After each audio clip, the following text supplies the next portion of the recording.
Hi అండి, welcome to Gundamma కథలు. ఇవాళ మన రెసిపీ గన్ పౌడర్. అదేనండి, ఇడ్లీ పొడి. వేడి వేడి ఇడ్లీ మీద ఒక స్పూన్ పౌడర్ వేసుకొని, ఒక స్పూన్ నెయ్యి వేసుకొని తింటుంటే ఆ రుచే వేరు కదా. చాలా బాగుంటుంది. ఒక్కసారి ఈ రెసిపీని ట్రై చేసి చూడండి, మీకు ఖచ్చితంగా నచ్చుతుంది.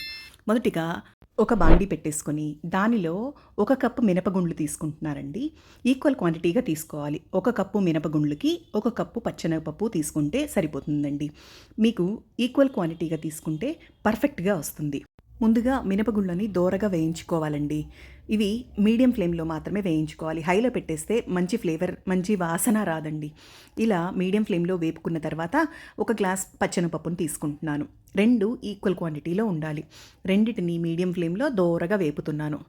ఇవి వేగుతున్నప్పుడే కొద్దిగా 1 స్పూన్ ఆయిల్ వేసుకొని ఆ ఆయిల్లో ఇవి బాగా ఫ్రై అయ్యేలాగా వేపుకోవాలండి. తిప్పుతూ ఉండాలి. అప్పుడే అన్ని వైపులా ఈక్వల్గా ఫ్రై అవుతాయి. చూడండి ఎంత మంచి కలర్ వచ్చాయో. ఇప్పుడు వీటిని తీసేసి పక్కన పెట్టేసుకుంటున్నాను. అదే బాండీలో 1 స్పూన్ ఆయిల్ వేసుకొని ఎండుమిరపకాయలు ఒక 20 తీసుకుంటున్నానండి.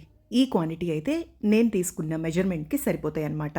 ఈ 20 మిరపకాయలని కూడా దోరగా ఫ్రై అయ్యేలాగా వేపుకోవాలి. దీనిలోనే 2 రెమ్మలు కరివేపాకు కూడా వేస్తున్నాను. కరివేపాకు వేయడం వల్ల టేస్ట్ చాలా బాగుంటుందండి.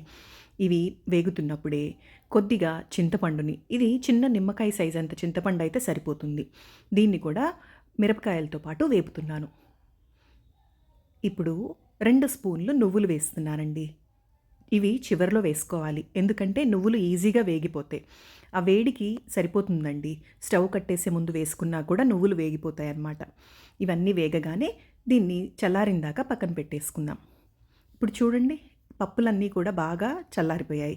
ఇప్పుడు దీన్ని పౌడర్ చేసుకుందాం. దీనిలో నేను 1.5 స్పూన్ వరకు కళ్ళుప్పు వేశానండి.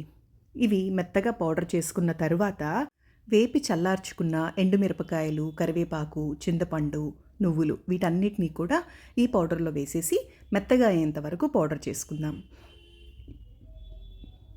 ఇవి ఇలా పౌడర్ అయిన తర్వాత ఉప్పు అది సరిచూసుకొని దీనిలో కొద్దిగా ఇంగువ వేసుకోవాలండి. ఒక పావు స్పూన్ అయితే ఇంగువ సరిపోతుందన్నమాట. చూడండి, ఇది ఎంత మంచి కలర్ వచ్చిందో కదా. ఇది ఫైన్గా పౌడర్ చేసుకోవాలి. కలర్, టెక్స్చర్ చాలా బాగా వచ్చాయి. చూడండి ఎంత ఫైన్గా పౌడర్ చేసుకున్నామో. ఇది వాసన చాలా బాగా వస్తుందండి.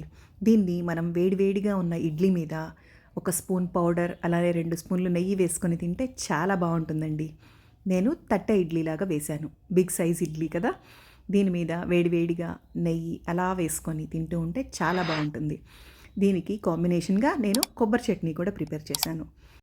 ఎర్లీ మార్నింగ్ మంచి బ్రేక్ఫాస్ట్ కదండి. ఇడ్లీ విత్ కొబ్బరి చట్నీ, అలానే గన్ పౌడర్ తోటి. Thank you and enjoy the recipe. ఈ వీడియో కనుక నచ్చినట్లయితే please like, share and subscribe my channel. Thank you.